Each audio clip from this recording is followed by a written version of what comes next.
ইডির ভয় দেখাচ্ছেন, সিবিআই এর ভয় দেখাচ্ছেন। এই সিআইডি তো আমার আমলেও ছিল, তখন তো সিআইডি এইভাবে এফেক্টিভলি কাজ করতো না, অন্যায় এসটিএফও করতো না।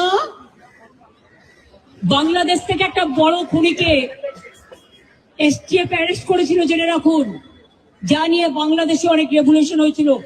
অন্য দেশের কথা আমি বলছি না, আমার বলার অধিকার নেই, কিন্তু আমি যেটা বলছি পয়েন্টটা, তারপরে তারা মেঘালয় দিয়ে বাংলায় চলে আসে।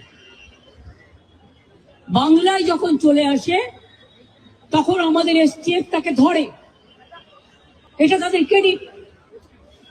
তারপরে হোম মিনিস্টার নিজে আমাকে ফোন করে বলছেন, এতদিন তো কই আমি বলিনি, মুখ করিনি, আজকে অত্যাচারের শেষ সীমায় গেছেন বলে। কারণ এটা জানে, আমি এখনো নামটা বলছি না ভদ্রতা করে, বাংলাদেশের লোক উত্তাল হয়ে যাবে, আমি সেটা চাই না, আমি দেশকে ভালোবাসি না, বলবো না দেশের স্বার্থে। কি বললেন, आप थोड़ा आपको बंगाल पुलिस को बोल दो ये बात बाहर में नहीं कहने के लिए,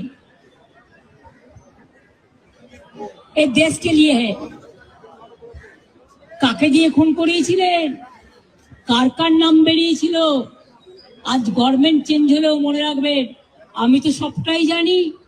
আমার হৃদয়টাই একটা কথা ভান্ডার, তথ্য ভান্ডার, সত্য ভান্ডার। আমি তো সম্পদের ভয়ে কর্মীদের জলে ভাসিয়ে দিয়ে দল ছেড়ে চলে যাব না। আমার তো অ্যাক্সিডেন্ট লাগতো, আমাকে তো কতবার বলেছে क्या चाहिए हर कुछ कर देंगे अगर आप हमको मदद करेंगे तो। শুনুন, আমাদের পার্টির একটা নীতি আছে, আদর্শ আছে, দর্শন আছে। আজকে আমার দুঃখ একটাই,